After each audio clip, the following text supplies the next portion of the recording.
Good Hey, morning. good morning. How are you, Tammy? Oh, I'm okay.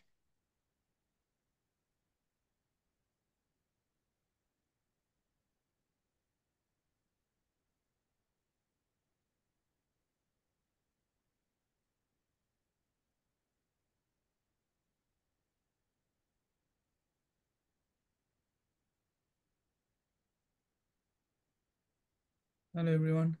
Hey, Hey, Raidu.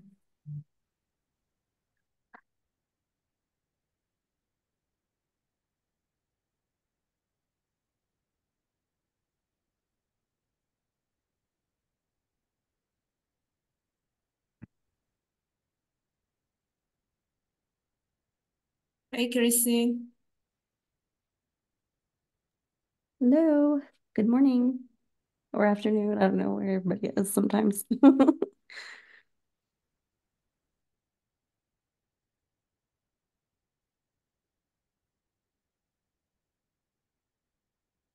hello.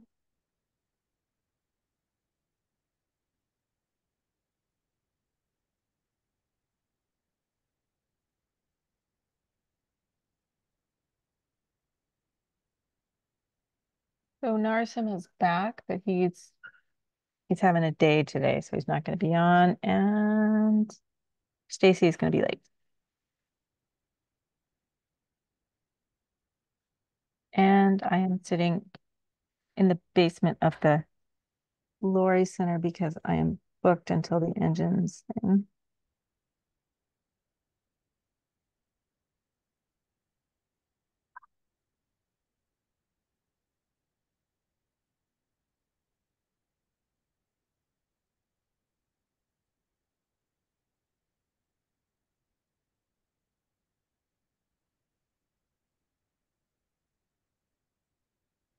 How are you, Allison? You're on mute. Yep. Pretty good. You look like you're Wolverine.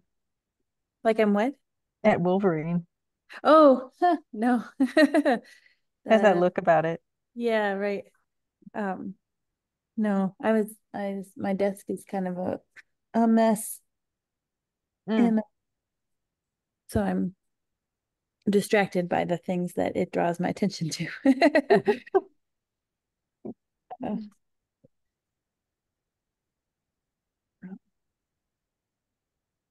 Let's see who turns up.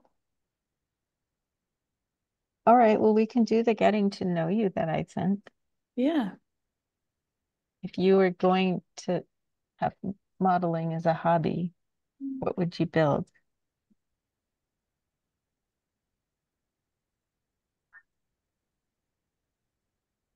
Do you I guys start. what? I start. Okay, let's hear. Actually, I mm, don't do modeling in the sense of programming or something like this as a hobby. I like to sometimes use Autodesk 3ds Max. Are you familiar with that? I know Uh, what it is. it's a application for 3D design, and I like to use it to like do some interior design work for What do my you do? like taking a photo of the interior of my house or room and do some design work like decorations and other things. It has a lot of Um, 3D models, and you can use to consider it as a, I don't know, something for future changes in the home. cool. So you can make changes to your own home Yeah, without having to pay for them. yes. It's Hey, Stacy. it's a very professional application, but I use it as like simple application because of that 3D model that it contains. Mm, hmm. Okay. Well, I wasn't thinking you had to do computer modeling, which we're doing the getting to know you. You're early, Stacy, earlier than you said you would be. Yep, the meeting that was added to my calendar yesterday ended up getting deleted. this morning after I emailed you. Oh, okay. Well, So it's always I'm nice here. to have less meetings or Yes. shorter meetings. Yeah. Yeah. Um, so Kristen, what would you model? Those little like book like scenes. I don't know if you've seen them. Like they're like sometimes it's a I don't know, they have like a Japanese one, it's like a Japanese street and you put them in between books. And so like they're like little mini models. I think of like miniatures when I think of modeling. Same, So yeah. and it's like a box like this and you kind of put lights and you look at it and you just put it between like books on a bookcase. I So don't know it's if like they a call little mini, it's like a it. street Yeah, it's scene that just Mhm. sits there. Huh. Yeah, like some of them are like fairy tales and or like I think there was like a Harry Potter one and Hmm. they look fun. Cool. If you have a picture and a link, I'd like to Yeah. see what you're talking about. I can't picture. I'll put my screen sharing on. Rydell, how about you? Yeah, so mine is from a mathematical perspective. So I would be very happy if I could have model like how to compartmentalize your personal emotion to be more focused on your professional goal. To be Put it what? put it in a little street scene Yeah, like personal emotion. between the That's really interesting. Have you been successful? No, I don't think anyone will be successful, but yeah, I Some are don't know. more successful than others. That's a really interesting way to think about it. Mhm. Thank you. What about you, Ellison? The first thing that came to mind when I read your question was kites. With that, I like drawing kites. I imagine would be neat, but I think what's interesting is what's practically, what can exist in the real world. So I think I would like to model an artist, or I'd be able to take a artistic design for a kite and map it into something that could actually fly. I can't even make real kites fly. Well, that too, but I think that's a different issue. There are a different set of issues. I face that too. But like if you analyze them as like a physics-based model, they should fly. But I think it's interesting to like come up with like increasingly more imaginative designs, but then have a model that could look at the design and say like, if you make these tweaks, like then your kite will still fly. So I think that rather than trial and error, which is just a lot of error for the most part for me. Stacy, what do you got? I'm sorry that I just started thinking about the question.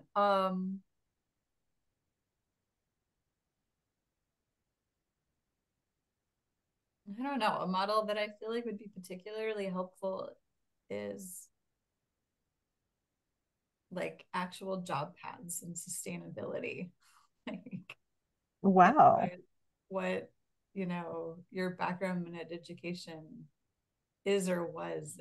Like I think it's super complicated actually for what people end up doing after they have a degree in something or don't have a degree in something and do something totally different anyway. So helpful to me would be really cool right now to see is like if you could kind of input your background and experiences and education into some model and think about like, all right, with this, like where are you likely to go next? That seems really hard. Well, Ryan, I'll make you last. My dad is a model railroader, and for my entire life, we had a partly finished railroad taking up space in our house. And he still, when they bought their retirement home, they got one with a large garage so that he could, it was like the first thing on their list. So I always kind of wanted to do it, And now that my dad's getting older, he's like, who's going to take my still unfinished railroad when I pass on? And I sort of want that person to be me, but I do not want to have space for it. But I think it would be fun to just tinker around, but I'm guessing that I wouldn't. Like I don't have the patience. But that's probably what I would do if I had all the time and space. Powerhouse too. Excellent. So Ryan, what would you model? Does it have to be like a physical model? No, it can be anything. You can have Oh, any hobby. It's a hobby. It's free. oh man. I don't know. I probably have to think about this. I'll just talk about railroads. I have some model railroad stuff because my grandpa worked for the railroad for like 50 years. So what I learned about model railroads is there are lots of little parts, and I would play with them as a kid and constantly break them. So maybe the thing I would change is like railroads are fun, but like more robust model railroads, not made out of like little tiny modeling plastic that like kids could use. So like I guess like I would have like Brio style railroads. Like every time Mara and I go to this toy store, we stop and play with the wooden railroads because I didn't really have those as a kid. I just had the plastic ones that you could break, and I'm like a fan of the wooden ones. So Tough models. yeah, tough models, things that can be really played with, not like plasticky stuff. So sorry, Got I'm it. late. I forgot they were destroying the walls in our office, and I wasn't allowed to work there today. So Ugh, lucky you. yeah, Lucky you. My office is open at Powerhouse if you want to go there. eventually maybe I can work from home today. So I'll show up there about 2 o'clock, so you can have it until then. Okay, guys. Well, I canceled uh my model presentation so we can just talk about and react to the news from NSF. Um, claymation, yeah, totally. Totally. Who does not want to be Gromit, you know? Um, anyway, so I just wanted to give us a chance to react and talk a little bit. We'll make more plans later, but I just wanted to like open the floor for people to communicate.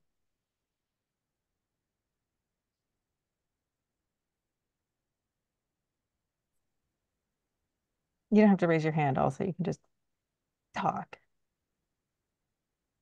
I thought it was interesting to me that based on their review, it seemed like our like hour-long meeting had a way larger impact on what they decided than like our report or our video, which I'm not sure they read our report was how I felt. But Mm, that was interesting to me. I didn't really expect that. So Yeah, I share your thought, Ryan. It felt like the weight was 90% or maybe 100% on the 1 hour conversation and very little evidence of reading the nuance that was in the report or in the video. That, maybe they did and it didn't speak to them on the points that they cared about. That didn't come through.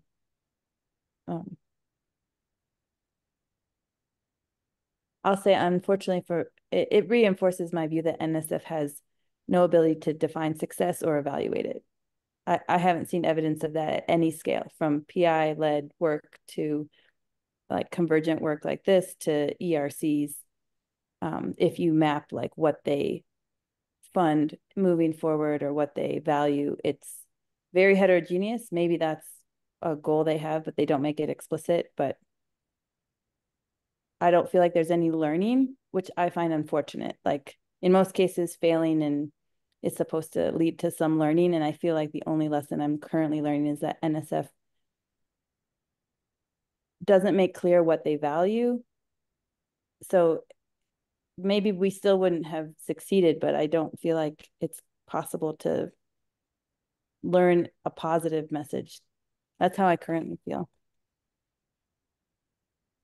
And I think one thing I've grappled with, Tammy, is like I didn't want to come into this meeting and be like, oh, it's just sour grapes. I really don't feel that way. Like I don't feel bitter towards the response. I just feel like it reinforces my belief that they don't know what they want. That's my current belief. And as a result, they'll never be able to tell us or anyone if they're achieving what they want. So I don't Mhm. think that's a system poised for success, but yeah.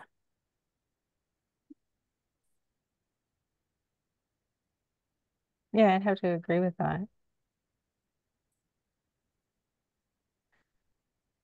I don't actually think they're set up to measure success. Because like if you think about the NSF mandate, it's to like fund research. They're not the ones who are tasked with evaluating research. And like, I think ideally they're outsourcing it and like it is a panel of experts.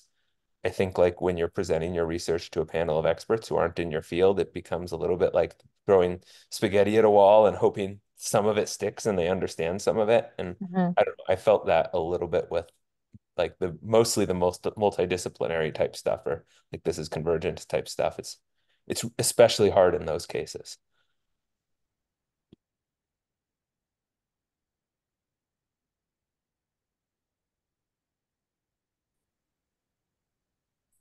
Yeah, I have a question, and it's more kind of a question to all the PIs. Like, the more I talk with Tammy, I feel that heat pump itself is like a very complex. Like, when I talk to Tammy, is that there are so many underlying factors going on the heat pump adoption. Like, people are Mhm. bringing out papers on tax, rebate, policy making, and those are not properly laid out. So, my feeling was that heat pump itself has so many unanswered questions, and if we want to extrapolate that with other energy transition, I'm not sure like if they would have given us money 20 million, that's appropriate maybe, but that's something they were trying to focus on, that you are just focusing on heat pump and that itself is not enough. Mhm. If you have any comments on that or perspective.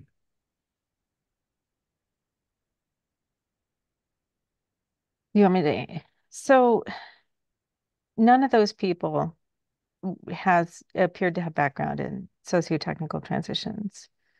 Um, Now I should have made a different answer to the question that they asked about solar, but they asked it really badly because they said, what can you learn from this one project, which has something to do, so that it required that I be familiar with that project or one of us, and nobody was.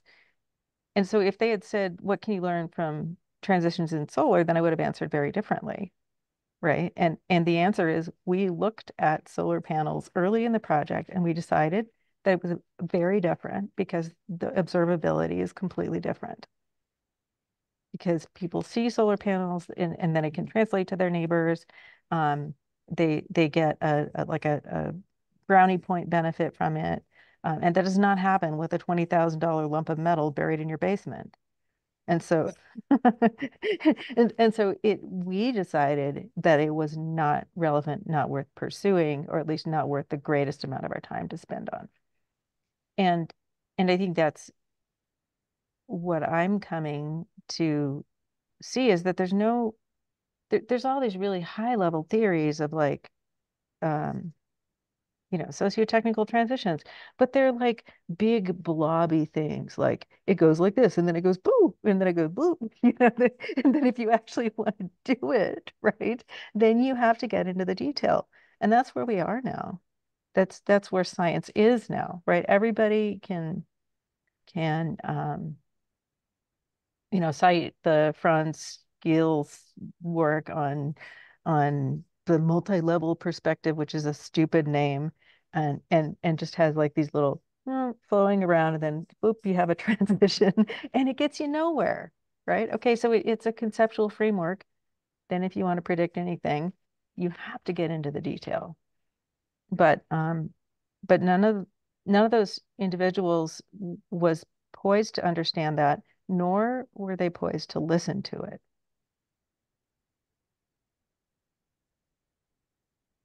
I think I'd like to follow up because I think something I was trying to take away in a more positive way of like, what could I think about based on the response that I think is a perpetual challenge is the questions about generalizability, which I think relate to what you're just saying. Mhm. And I am raising it more as like something I feel deeply curious about and have since I got into PhD land. Like I don't think it's knowable upfront which conditions will have what scale of generalizability. I think that's part of our endeavor is to interrogate something with an eye for how is this unique and how is this generalizable, and be able to comment on that when we write about our work.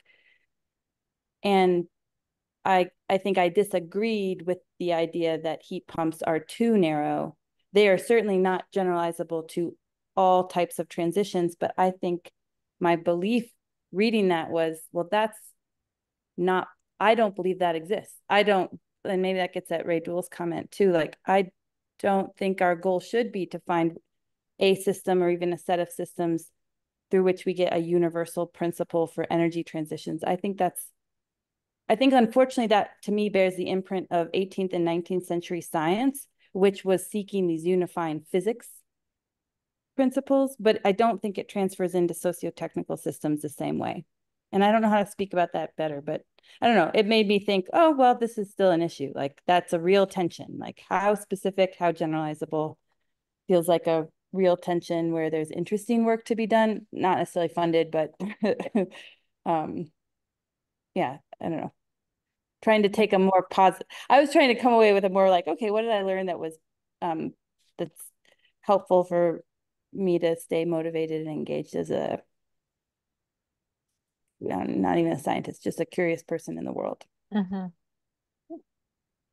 I think I believe in, similar to houses, I believe in archetypes, and but not, so I think there are things that behave similarly, or that would show up similarly to heat pumps, and that's partly why it is worth studying them. But those things that show up similarly are not solar panels.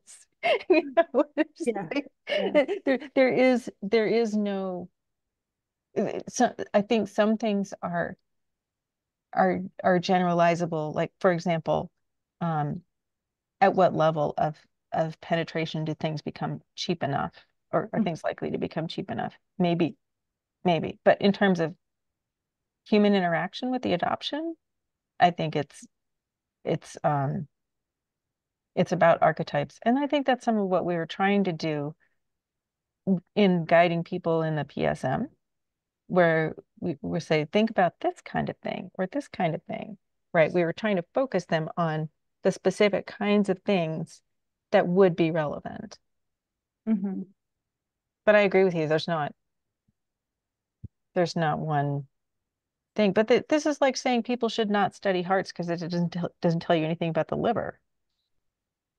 Right. Yeah.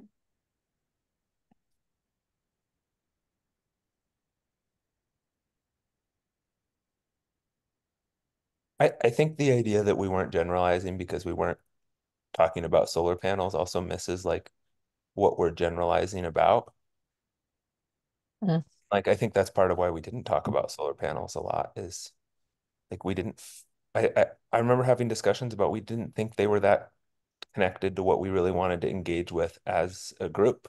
It could have just as well been like, what does this have to do with the adoption of computers? In that, like, you know, computers are about energy use, they affect energy use, like, but like neither of those technologies like fundamentally changes well-being in the home. And like, I think there are some people that would say solar panels do change well-being in the home. And like, I think I would fundamentally disagree with them. I would say batteries do, but your solar panel probably doesn't, even if you think it does. But like, I think there's also a lesson there in the future of like, I often think about generalization, like when I think about it, it's like really theory specific, like I'm generalizing about regulation or governance. And like when I'm talking to NSF, I need to think about big picture generalization. Like for an NSF reviewer, solar panels are the big picture generalization because it's like, oh, we're learning about energy systems. And so actually, I think that was a good lesson for me in that way. But to me, like I would have thought about that as broader impacts, not scientific merit. And so that was, yeah. But I might be weird that way.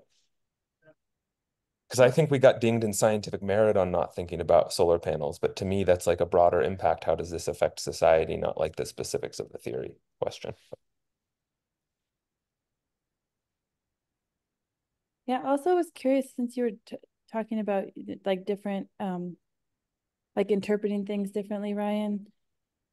I really felt like it was there were a number of comments that seemed, just someone else's perspective on our work, and I can take that and learn from it. But I thought it was a misrepresentation reduction to reduce the policy thing down to an intern in an office. I thought that comment was made me think that they didn't see contractor discussions as part of broader policy.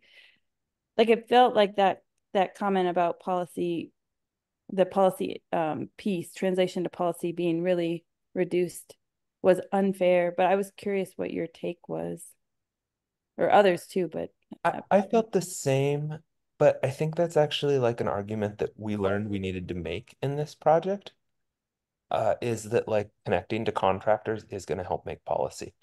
I don't know if I would have argued that when we proposed this project, but like I feel really convinced of it now. And so I don't feel like I can point at them and say, oh, how did you miss this? Because I think I would have, it's something I learned doing this project. And like I really value that. But it's hard to communicate that to people and show that, oh yeah, this is the way we're going to do that if we're still and figuring out what it looks like ourselves.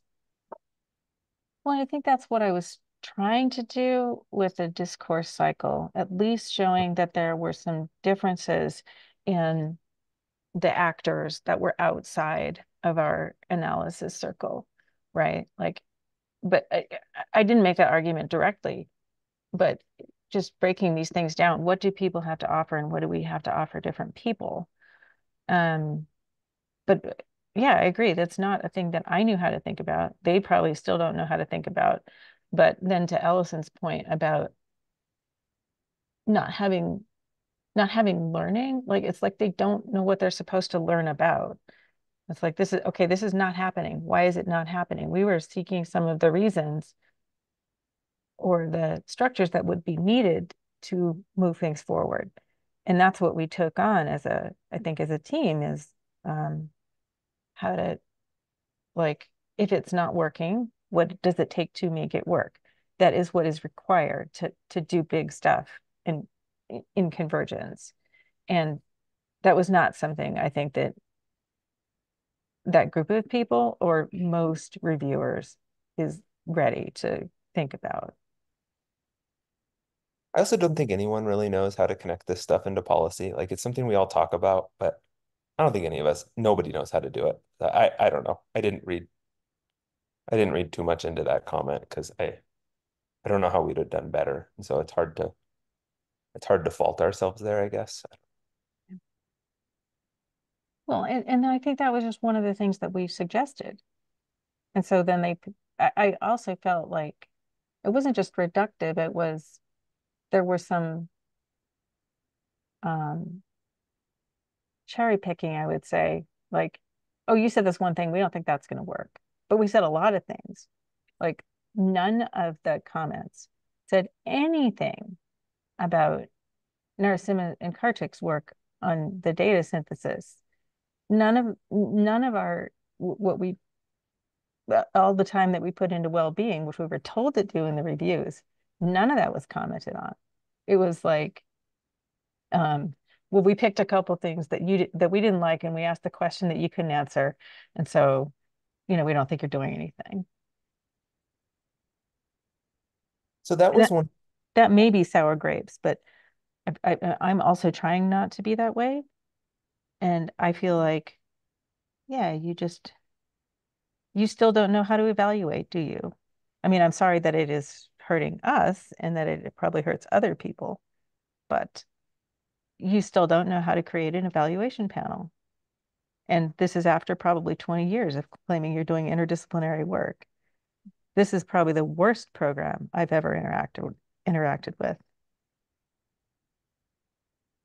So.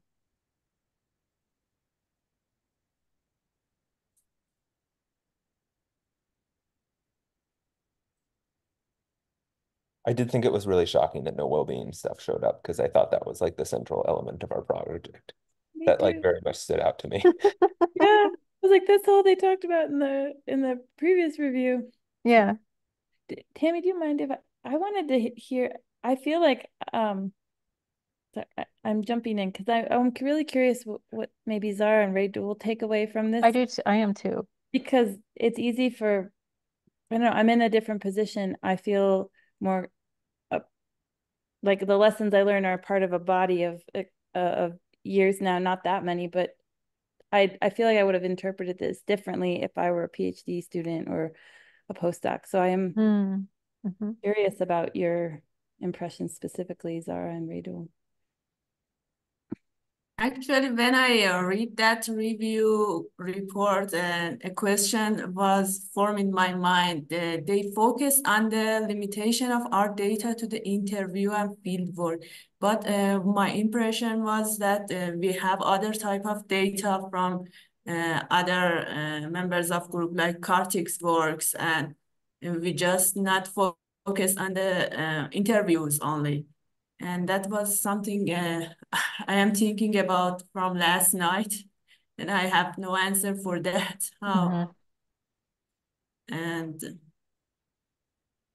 also, I am one of my takeaways that my impression was well-being is the core of our work, not actually the like um, energy transitions systems, like I mean the equipment, heating pump or solar panels, how the people decide to choose this transition, I believe is the core of this project. Yes. Mm-hmm. It's just a decision and outcome, right? It's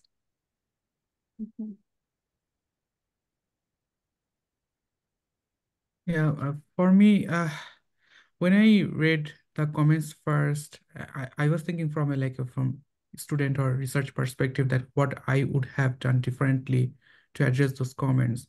And I feel that I would have done the same thing we have been doing for the last couple of months. Like the things they have said, that the bridge between quantitative or qualitative is very important, but they don't agree that we are on the right track with the sampling or everything. But there is no other way, like bridging that qualitative and quantitative. You cannot interview like 1,000 or 10,000 person to have a more representative population.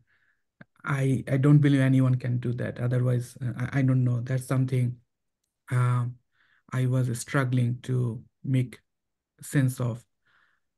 Uh, and yeah, that's something.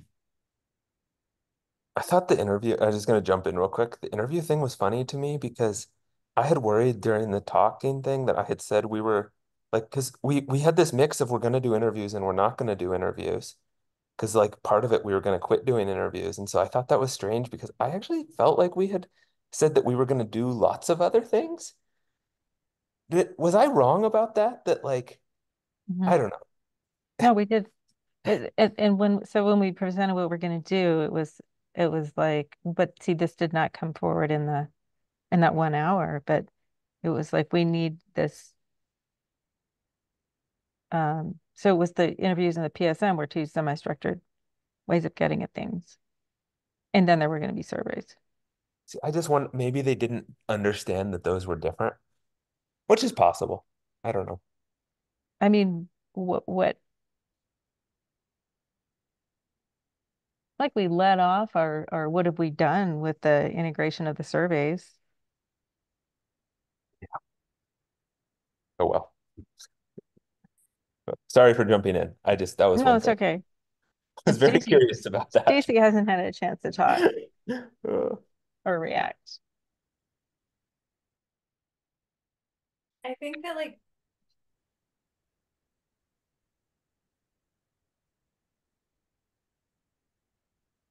being a, I don't know.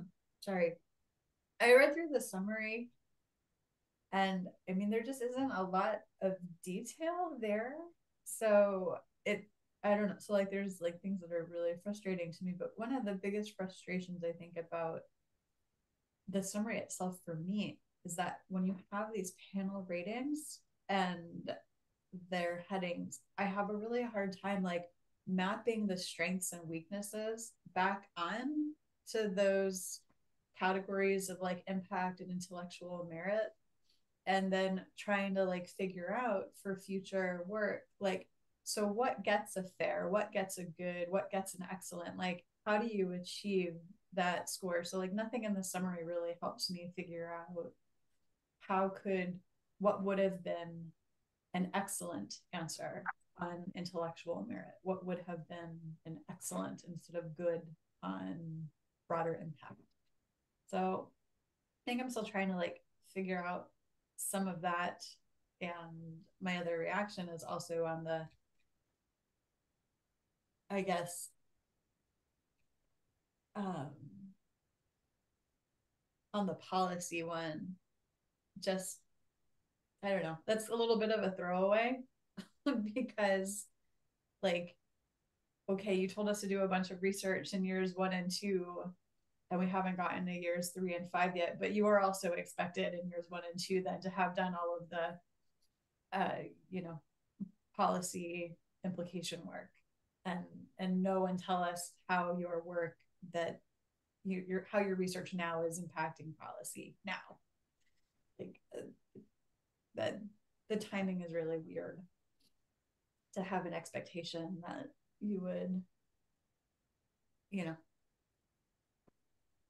say, okay, after years 3 and 5, this group would probably only have what, used one intern to decide that they'll communicate something about policy somewhere to somebody. Like it's laughable. So I don't know. I kind of throw that one away. I think some of the feedback is funny and inapplicable.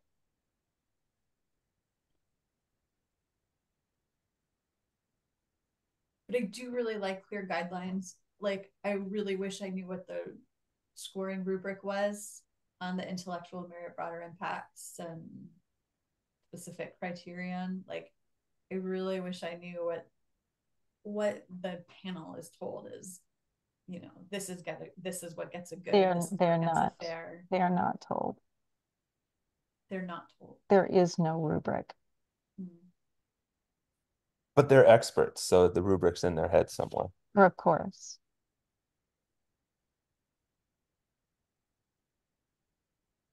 So the thing that I was thinking after reading the, like almost immediately, so I'm sure this is probably a bit of sour grapes, but I was like, I just read these things and I'm like, so I think we're all to some extent trying to make sense out of them, out of the things that were actually said by the panel, and going, huh, how could we have done different? And I don't know if it's better or worse, but when I read that, I was like, oh yeah, you were just never going to refund us.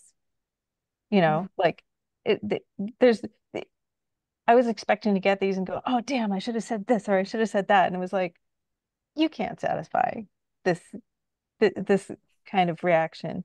And so the thing that immediately came to my head was what Kamala Harris recently said about Trump. I know your type, you know.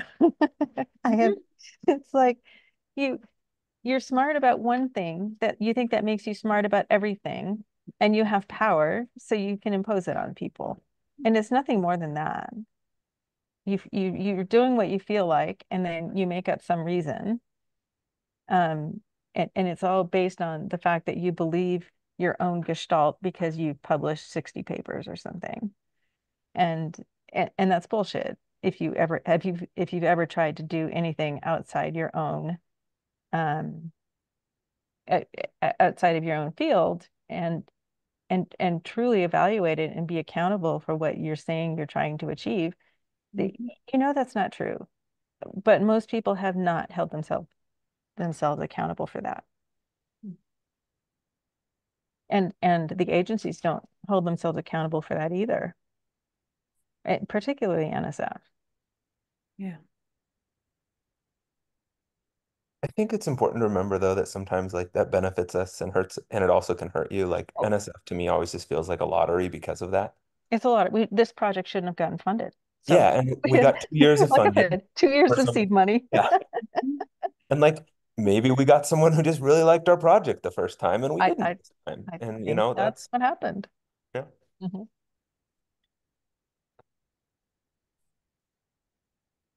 Yeah, so I think NSF is like that. When I find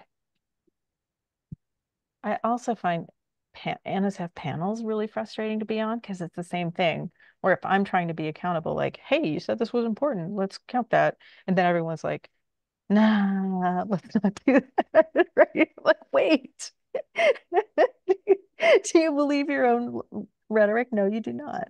And I found DOE to be better about that. Not that I have a lot of experience.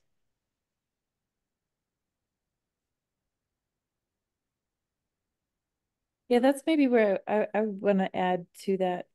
Again, thinking particularly with Zara and Rachel in mind, like I think it's a lot different place for me to be where I'm like, I don't need NSF. So the fact that they're proving to me that they evaluate in the way that I've thought they evaluate doesn't matter to me. But I think if I were starting out and trying to figure out where I'm going to get funding from, I don't think NSF's model, I put it at the bottom. Like I have had better experiences in every other funding. And I've never been a prime, like a PI, largely because I don't want to apply for NSF money because I don't like the way that they choose to review things. Having served on a few panels, I had similar experience, Tammy. So I'm just telling you my position. But the panels I've served on and then the grants I've been a co-PI on and observed this sort of review process, it's the least good of like NIH, DOE, state level reviews, city level reviews, foundation level reviews. I think I would rank every other sponsor I've ever had above NSF in terms of transparency and fairness in the review process. Like NIH, I think certainly they're not perfect ones. It's not like NSF's bad and the rest are all good.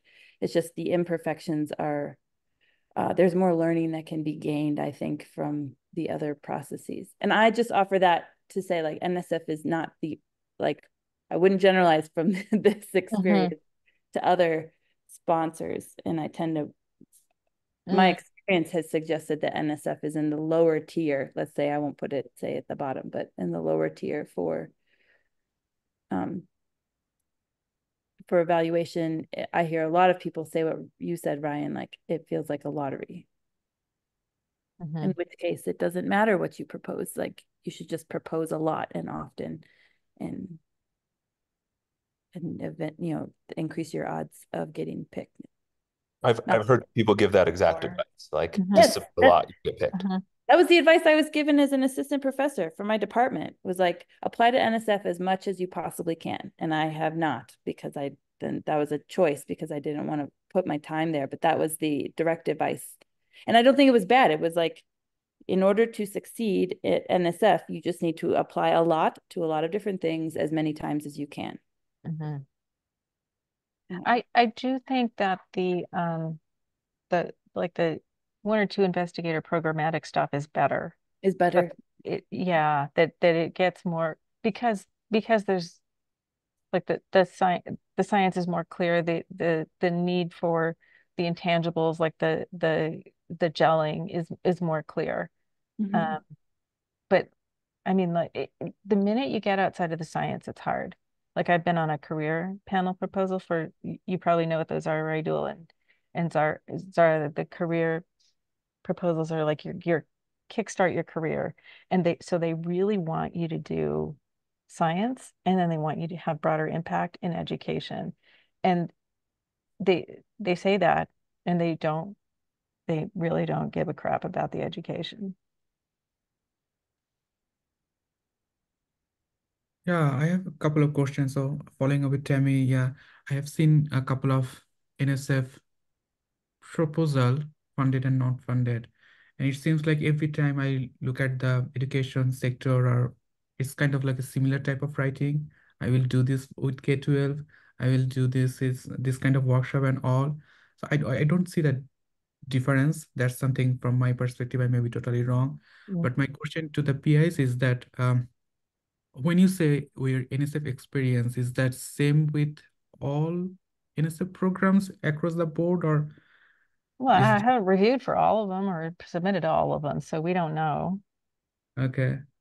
Yeah, Yeah, I certainly wouldn't stretch that far. Same as Tammy. I think my exposure and even hearing Tammy say about the like more single PI or like division specific proposals, I have more experience with like career or interdisciplinary or things that are not division specific in terms of like the advice I've gotten and other people's experience.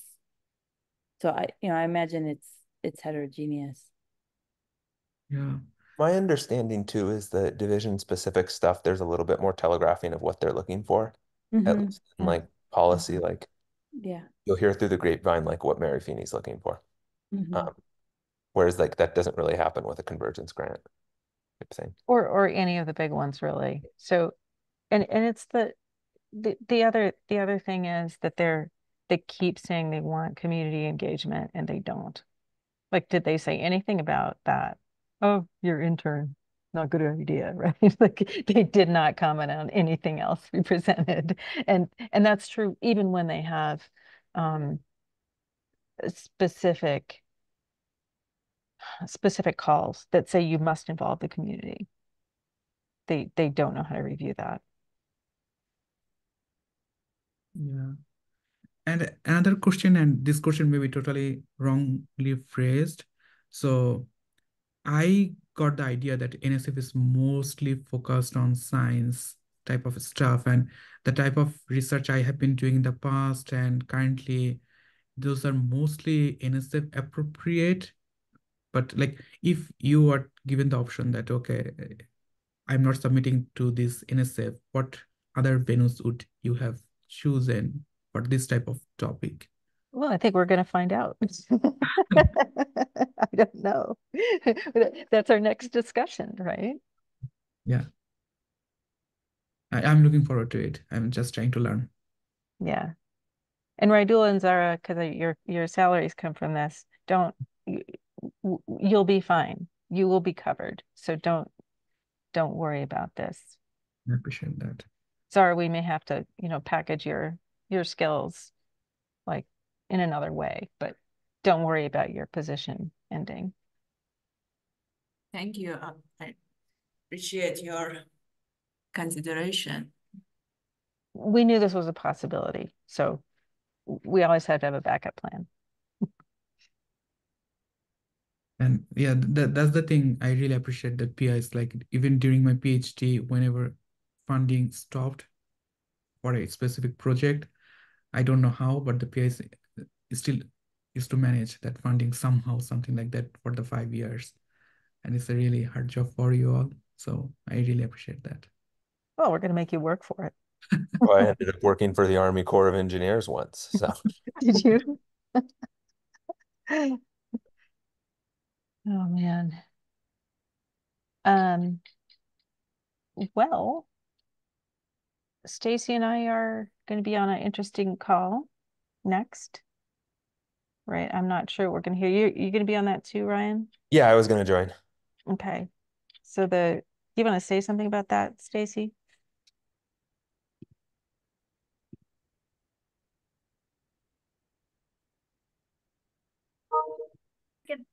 So the University of Illinois in the last couple of years has spun up a group called the Climate Jobs Institute, and it's housed in the School of Labor at the University of Illinois. It has funding from the state of Illinois to basically study the impacts of clean energy jobs in Illinois that are resulting from a major piece of legislation called the Climate and Equitable Jobs Act. And CEJA, Climate Equitable Jobs Act, CEJA catalyzes with millions of dollars workforce training on clean energy jobs for equity eligible populations, which are frequently defined as minority and low-income populations and people who live in environmental justice and other economically depressed areas in the state. So all of these programs are just getting spun up now, and the Climate Jobs Institute has been tasked with a separate project to basically study the impacts of the green economy on the state.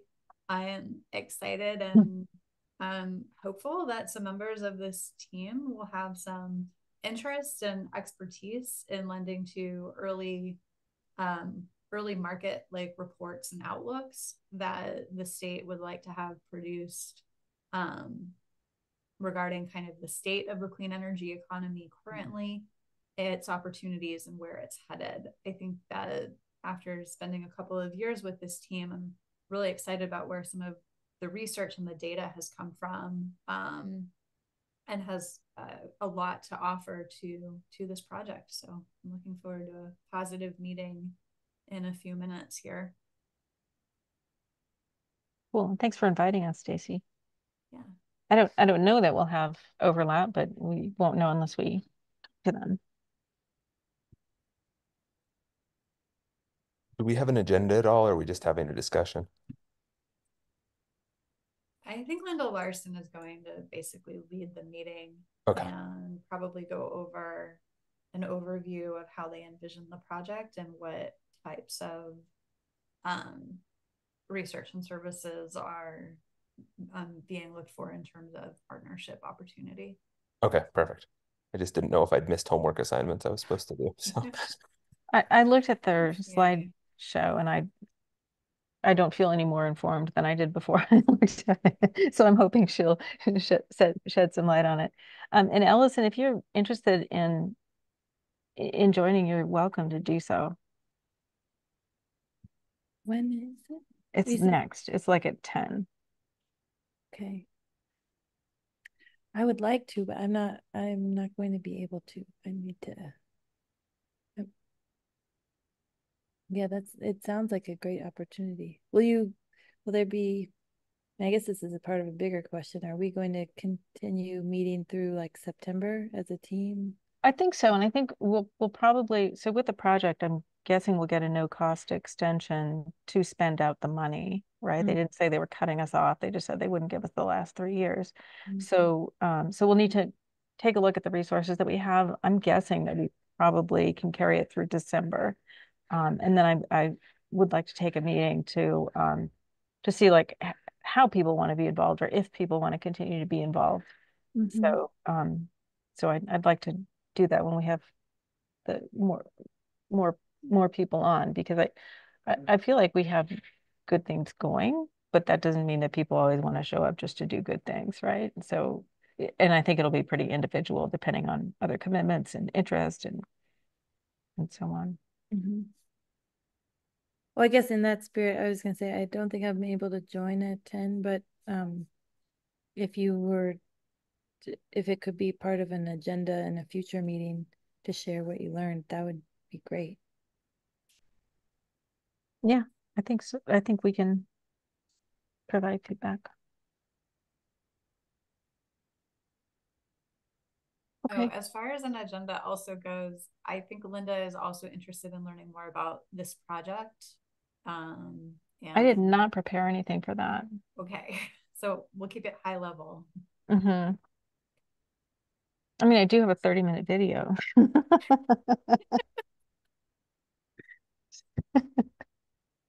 Which we should use for something else, because it took so much time.